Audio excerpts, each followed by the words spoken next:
অন্তর্বর্তী সরকার কি কি সংস্কার করবে তা জনগণের সামনে তুলে ধরা উচিত বলে মনে করেন বিএনপি মহাসচিব মির্জা ফখরুল ইসলাম আলমগীর।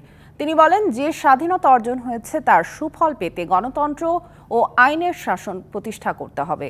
পারস্পরিক শ্রদ্ধাবোধের ভিত্তিতে বাংলাদেশ ভারত সম্পর্ক হওয়া উচিত বলে মন্তব্য করেন তিনি।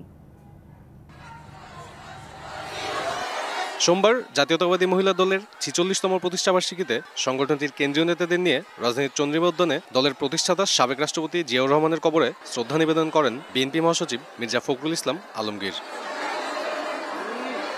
পরে সাংবাদিকদের জানান, যৌক্তিক সময়ের মধ্যে সংস্কার সম্পন্ন করে ডক্টর ইউনূসের সরকারের উচিত একটি গ্রহণযোগ্য নির্বাচনের ব্যবস্থা করা। আজকের যে অন্তর্বর্তীকালীন সরকার প্রতিষ্ঠিত হয়েছে তারা জনগণের রায়ের উপরে মতামতের উপরে পর্যালোচন করে তারা যত দ্রুত সম্ভব সংস্কারগুলোকে সম্পন্ন করে তারা দেশে নির্বাচনের মাধ্যমে জনগণের ক্ষমতা জনগণের হাতে তুলে দেওয়ার ব্যবস্থা করে।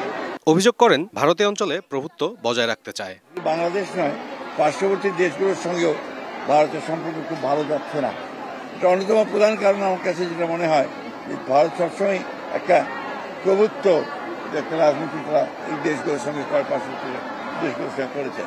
এদিকে জাতীয় প্রেস ক্লাবে জাতীয়তাবাদী মোটর চালক দলের অবস্থান কর্মসূচিতে বিএনপি চেয়ারপারসনের উপদেষ্টা জয়নুল আবদিন ফারুক প্রশাসনে বসে থাকা ক্ষমতা হারানো সরকারের দুষ্কর্মের সহযোগীদের অপসারণের দাবি জানান।